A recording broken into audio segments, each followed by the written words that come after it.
whack that on.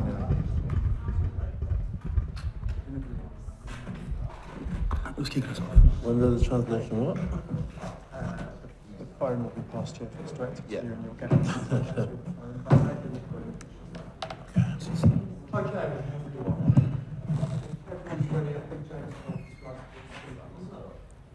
Jamie, very few people giving Japan a chance. How do you ensure there's no complacency?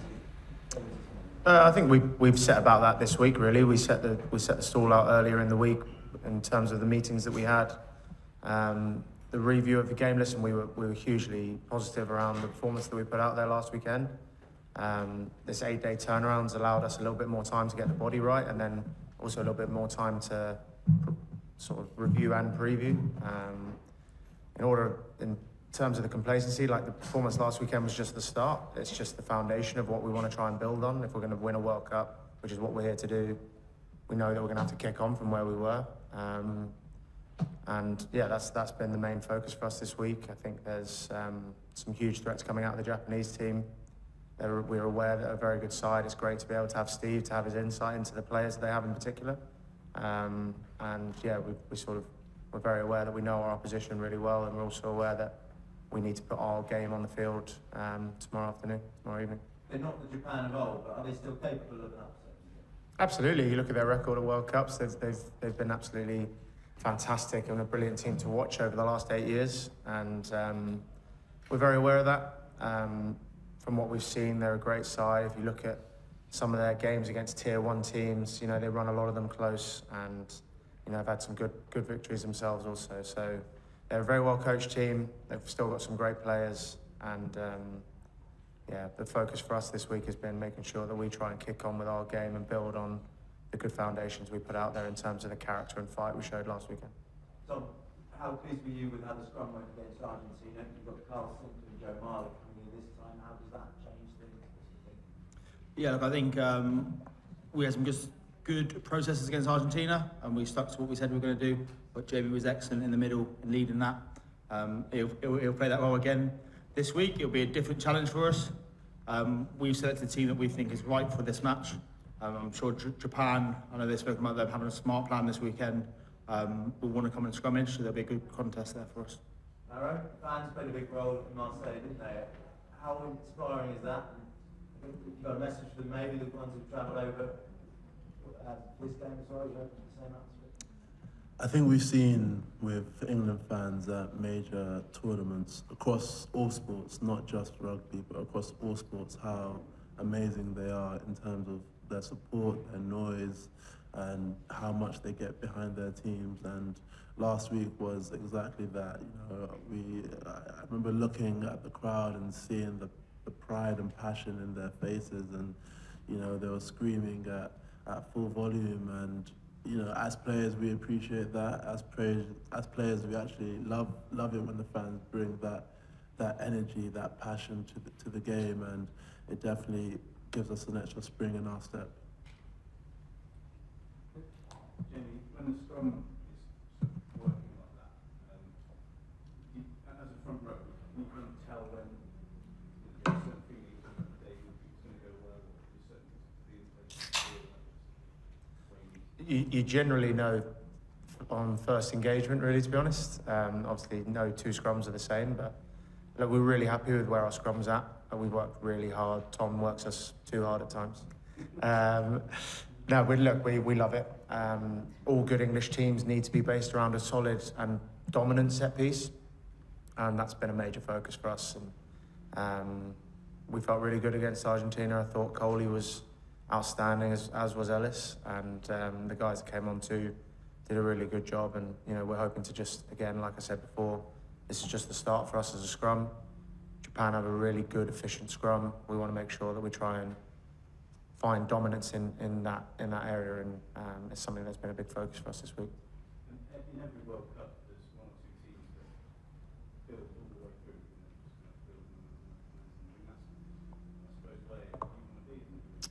Yeah, it is. I think we reflect back 4 years ago. That's kind of what we did in Japan, and you know, there are a lot of. It's funny, you know, we're the worst team in the world 2 weeks ago. Suddenly, we're the best team in the world. It's quite funny how can change in 2 weeks' time. But you know, I think for us, you know, we're certainly not getting ahead of ourselves. We don't believe all the hype around us, much like we didn't believe all the criticism that was coming our way previously. It's just for us about making sure that we make the most out of every day. We're very clear about what each training day looks like and what we need to get out of it. And I think the leadership of the team from the top down, from the coaches to the players, has been excellent. And you know, we're never as far ahead of ourselves as we try and think we are. And yeah, it's been, you know, the feeling in the group's been great. And like you say, we just want to build throughout the tournament now. And Maro, in terms of the line-out, that's been in many ways going well for a good while, but you felt like it's coming to another level as well now. Yeah, similar to the scrum really, we're happy with where we are. We're not content though. We still feel there's loads of improvement. Even, you know, last week we won all our ball, but it wasn't the delivery wasn't as tidy as we would have liked. So there's definitely areas to improve. Even with our maul was solid, but probably not as dominant as we would like. So again, another area for us to take a step forward. Is it quite a good place to be though, when you've been comfortable where you are, so you can also see growth within that as well, you know, in the tournament? Well, yeah, I think we're, again, you know, we are where we are. It's I don't think it's necessarily neither good or bad. It's just where we are, and no matter where you are, there's always another level to get to, and that's the level that we're trying to get to. Last week we were very impressive in defense, but do you think it can be more difficult to defend against Japan with players who run everywhere, who attack everywhere? Japan have a very different style to Argentina, who we played last week. Obviously, they move the ball a lot more, and they are very impressive with, you know, how they play and the spirit and energy they play. That presents opportunities. That presents, you know, it also presents challenges for us. So for us, I think we're excited by the opportunity and, you know, to defend against perhaps a slightly different way of attacking and hopefully impose our game on them. But obviously it's something that we're going to need to be conscious of. Tom, question from Kyle. Yes. Last World Cup, a lot of people probably consider him one of the premier tight ends in the world. He's obviously had injury issues since then. I think last week he said he had work to do on scrumtion or something to that effect. Do you think he can get back to that level at this World Cup? 100%. I would say it's not far off it. I think you go back, it's 4 years ago. If these players I'm sitting next to, the players in our change room, in our squad have got better in 4 years' time. And I've been really impressed with how Kyle is pushing himself to get better. I know you have worked with him through all that period, but what sort of growth have you seen in his game, and how is it different? I think he's refinding his aggression. I think he's refinding his ability, especially when he gets his hands on the ball. He's got a point of difference there. Do you want an angry Kyle? An angry but controlled. Martin? Just a quick one to Jamie. Just wondering how much playback you got for your cricketing list. There's some members of backroom staff who are furious at their issue. Yeah, well, listen, you know, if they want to put their hand up for selection, then they need to have a talk to the captain. I pick the team. And for me, there is no one in the backroom staff that gets anywhere near our starting 11. Martin, just sort of semi-serious question. I know there's quite a bit of competitive tension around the paddle tournament and there's some golf going on. And overall, how important is it to have that release away from rugby, and how relaxed, how easy is it to be relaxed in this environment, maybe compared to previous ones you've been involved in? Yeah, I think it's you know, again, we take all we can away from the last World Cup, and what we did really well was being able to get away from it all. Rugby can be quite, you know, all-encompassing, and you know, the pressures of a World Cup are high, and I think we're really lucky to be based in Le Touquet. The people of Le Touquet have been so kind to us, and being able to get out and play golf or play paddle tennis. I've organised a paddle tournament next week, staff and players. It's a Tim's playing, he'll probably go out in the first round. But you know, it's important, and it's also important for us as a team to get together and enjoying each other's company. You know, myself and Mara come from a team that's in Saracens that, you know, really see the importance of how close you are off the field brings you tighter on the field. And you know, there are a lot of other guys within the group from other clubs as well that believe in that. And you know, Steve is a big believer in that. The coaches are a big believer in that. And you know, we want to make sure that, you know, we enjoy ourselves while we're out here. We embrace the French culture and get the competitive juices flowing in other ways, I suppose. Just on the back of that, did you see the rugby team, the cricket team today? Yeah, I did, yeah. With an injured Jason Roy at fullback. He was on the wing, I think. Butler at fullback. Yeah, I'm impressed with their team. I've heard Jason Roy was a bit of a player back in the day. I've spoken to Johnny Bairstow, fancies himself at 10. I'm not sure about Joe Root at hooker. I'm not convinced he's going to enjoy things up front, but you know, he's a tough Yorkshireman, so maybe he'd be all right. He's skillful enough to throw it in, I suppose. So yeah, maybe we'll meet up one day for a throwing session. Just to take a bit more serious, again, to both the players, again, you played fantastically well as a team last week. You didn't score any tries, but you scored 27 points, and it's about points. Does it matter to you as a group how you win, or is it at the end of it matters is that you win? For me, it's by any means necessary. I don't obviously would like to score tries and, you know, score loads of tries. But for me, it's by any means necessary. As long as we get the win, every game is different. Every game is going to present different challenges, and I think the task is to find ways to get on the positive side of the result. You got the same view? Yeah, I have the same view. I think the only thing I'd add is like great English teams that I've watched growing up and that I've been a part of base their game around great defence, great set piece, and as long as we're doing that, I think our attacking game flows off the back of it. And you know, we're a team that has a big intention to move the ball.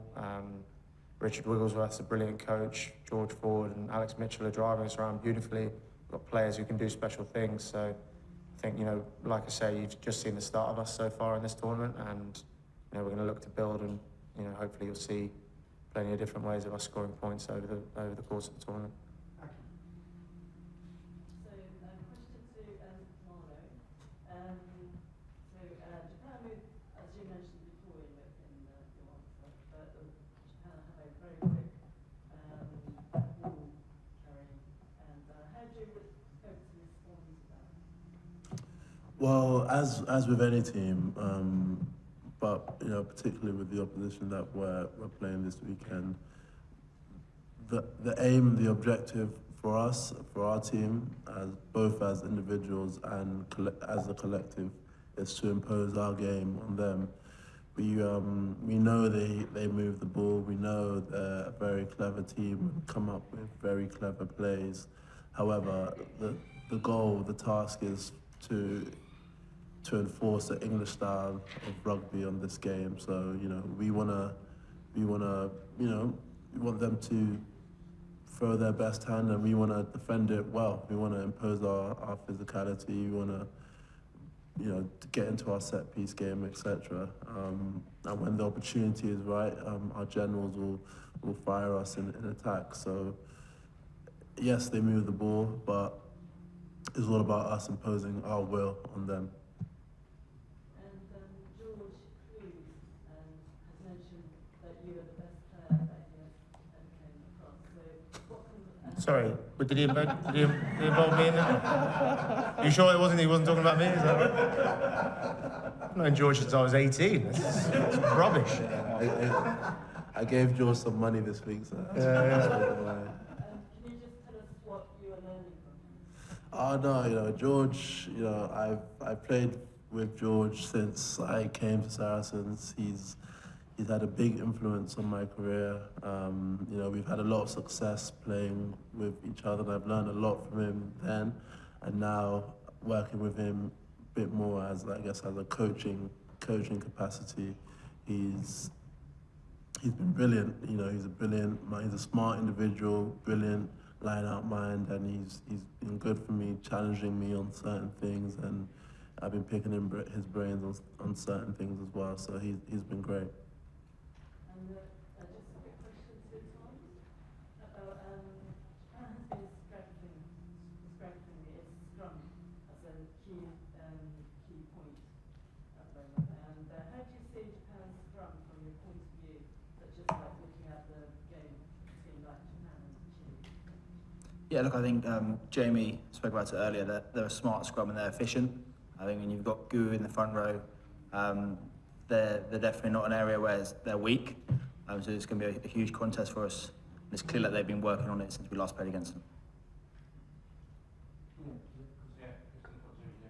Yeah. Last week we fought Argentina. Nobody in your country believed in you.